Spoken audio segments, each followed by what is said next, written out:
and how we behave. 인간 행동, 왜, 그리고 어떻게. 박명희입니다. 여러분, 한 주간 동안 안녕하셨어요? 지난 시간에는 포장된 인격의 가면, 즉 배우형 인물의 생활 양식을 살펴보았는데요. 오늘은 배우형 인물의 종교 생활에 대해 하나씩 살펴볼까요? 먼저 배우형 인격의 목회자에 대해 살펴보겠습니다. 배우형 인물은 사회에서 여러 모습으로 자신을 나타내는데, 마찬가지로 교회에서도 여러 가지 종교적인 모습을 보이게 되죠. 미국의 종교심리학 교수인 오우츠 박사는 교회 재직들이나 목사, 또한 평신도들을 상담해 준 적이 있었는데 이렇게 정리했습니다. 어느 교회에서 목회자를 새로 초빙해야 했다. 인사 문제를 다루는 위원회에서 문제가 복잡하게 꼬이고 있었다. 당시 지원자들이 몇 사람 있었는데 그들은 첫인상이 너무나 훌륭해서 위원회의 사람들과 모든 회중들을 매료시켰다. 그들은 자신을 과장해서 나타내고 첫인상을 강렬하게 풍겼으며 개인이나 소그룹에서 민감한 문제를 제기할 때에도 사람들의 마음에 들도록 아주 열심히 반응을 보였다. 역설적인 일은 그 회중들도 유쾌하고 외향적이며 매력적인 목사, 음악 담당 사역자, 교육 목사, 그리고 청소년 담당 사역자를 찾고 있었다는 것이다. 교회에서 지도자를 초빙할 때 그 사람이 책임있게 인간관계를 유지하는지, 어떤 일에 대해 충분한 정보를 가지고 약속을 신중하게 하는지, 피상적인 관계를 맺지 않고 오랜 동안 성실한 관계를 유지하는지 등과 같은 문제는 별로 중요하게 생각하지 않는다. 그러나 새로운 목사가 부임하여 직무를 수행하기 시작하면서 일대 변혁을 일으키며 지금까지 해왔던 방식을 새롭게 뜯어고치기 시작했고, 당연히 회중 가운데서 저항이 일어났다. 그러나 목사는 기분 나빠하고 격노하며 감정적으로 그들을 대했다. 그는 교인들이 어떤 것이든지 새로운 것은 싫어하고 캐캐 묵은 구식을 좋아한다고 불평했다. 성도들은 교회에서 지금까지 해오던 방법대로 지내기를 원했다. 그들은 전통적인 방법을 고수했다. 그러나 신임 목사는 새로운 것, 무엇인가 흥분되는 것을 추구했다. 고 말이죠. 네. 교회에서 새로운 목사를 청빙할 때 그가 어떤 시간표에 따라서 무엇을 바꾸어 나갈 것인가에 대해 미리 명확하게 계약을 체결한다면 이런 문제는 피할 수가 있겠죠. 그러나 회중 정치 제도를 고수하는 교회에서 이것을 행하기는 쉽지 않습니다. 새로운 계약서를 전체 회중에게 완전히 공개하고 서로 의견을 교환해야 하기 때문인데요.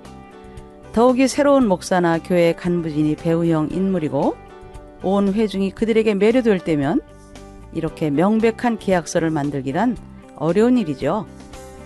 그들 역시 직장을 가진 어지간히 바쁜 사람들인데다 그런 여러 가지를 면밀히 검토하지 않은 가운데 담임 목회를 지원하는 사람들에게서 자신들이 원하는 것만 골라서 보는 순진하기 짝이 없는 사람들이기 때문입니다. 목회자의 시간과 관심을 적극적으로 요구하는 사람들에 대해 조심스럽게 살펴보는 것이 절대 필요합니다. 이렇게 살펴보면 신방이나 상담을 받는 사람이 실제로 심각한 상황에 처했는지 아니면 과장되게 표현하고 있는지를 알 수 있는데, 배우형 인물에게는 무슨 일이든지 긴박한 일인 거죠. 이렇게 미리 살펴보는 가운데 상대방을 어디서 언제 만날 것인지, 그 시간과 장소는 적당한지 잘 판단해야 합니다. 그렇게 하지 않으면 혼란에 빠지고 미성숙한 일을 당하게 되며 공포를 느끼고 많은 사람들이 배우형 인물의 생활 양식에 전염되어서 그의 조종을 받게 될 것이기 때문이죠. 목사는 배우형 인물이 사소한 일을 굉장한 일이나 되는 것처럼 말하는 것에 속아서 파멸을 부를 수도 있고, 반면에 그를 잘 살펴보고 조사해서 그가 절제하도록 도울 수도 있습니다. 반대로 목회자가 배우형 인물일 때는 평신도가 조심해야 하는데, 사소한 일을 가지고서 큰 일이나 되는 것처럼 과장하고 소위 찻잔 속에 태풍을 일으킬 때 성도들은 이 상황을 잘 살펴보고 사력 있게 행동해야만 하죠. 여러분은 냉철하고 공평하게 그들의 행동을 살펴보아야 합니다. 에릭 번은 배우형 인물들이 계속해서 평지풍파를 일으키는 것에 대해 조심스럽게 기록했는데, 이런 행동은 더 심각하고 큰 문제의 일부분에 불과하다. 더 중요한 것은 그의 생활 양식인데, 이런 생활 양식은 어려서부터 시작된 것이고 그의 보호자가 칭찬하고 정당화시킨 것이며, 마침내 다른 사람을 속이는 일이 습관적인 생활 양식으로 고착된 것이다 라고 말이죠. 교회에서 성도들이 서로 사랑하고 돌아보고 교제 나누는 것이 자칫 잘못하면 죄악된 관계로 변질되기 쉬운데요. 바울은 교회와 교회 지도자들에게 적합한 교훈을 주죠. 늙은이를 꾸짖지 말고 권하되 아비에게 하듯하며, 젊은이를 형제에게 하듯하고 늙은 여자를 어미에게 하듯하며, 젊은 여자를 일절 깨끗함으로 자매에게 하듯하라. 현대 정신치료 지침들도 이와 똑같이 권면합니다. 교회는 누구나 올 수 있는 곳이죠. 그래서 성적 상처나 성적 죄악을 가진 사람들은 많이 올 수 있겠죠. 이처럼 다양한 사람들이 영적 가족으로서 함께 모인 곳에서 그들을 마치 가족을 대하듯 하려면 지혜와 근신이 절대적으로 필요한 것이죠. 이러한 사람들이 여러 세대에 걸쳐 가정에서 어떻게 생활했는지를 알면 알수록 우리는 그들이 어떻게 행동할 것이라는 것을 예측할 수 있게 되고, 그들의 미성숙한 행동이 일어나지 않도록 더 현명하게 관계를 유지해 나갈 수 있을 것입니다.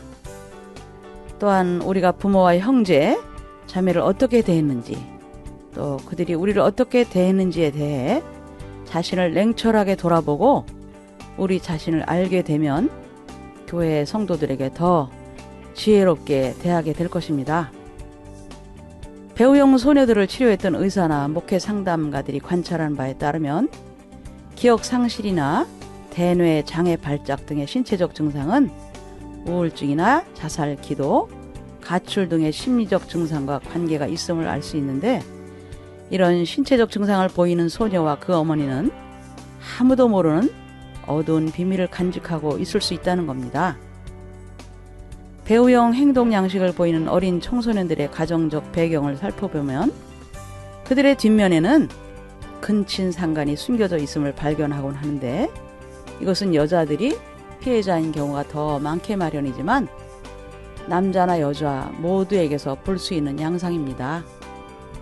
이처럼 성의 남용과 학대는 청소년들에게 심각한 피해를 끼치죠. 교회 지도자들이 여기에 더해서 성적 가해자가 되어서는 안 되겠죠? 이것이 복음의 명령이니까요.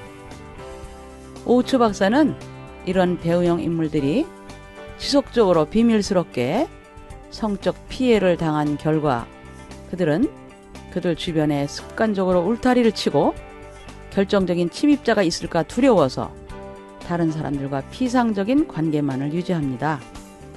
그들은 자신의 육체를 지키려고 다른 사람들과 신체적 접촉을 피하려 하고, 누군가 그들의 신체를 건드리면 경직되고 때로는 공포를 느끼기도 하는 것이죠.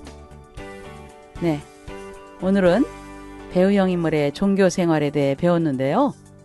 다음 시간에는 그럼 왜 그들이 배우형 인물이 되었을까? 그 원인을 살펴보겠습니다. 여러분, 다음 시간까지 안녕히 계세요.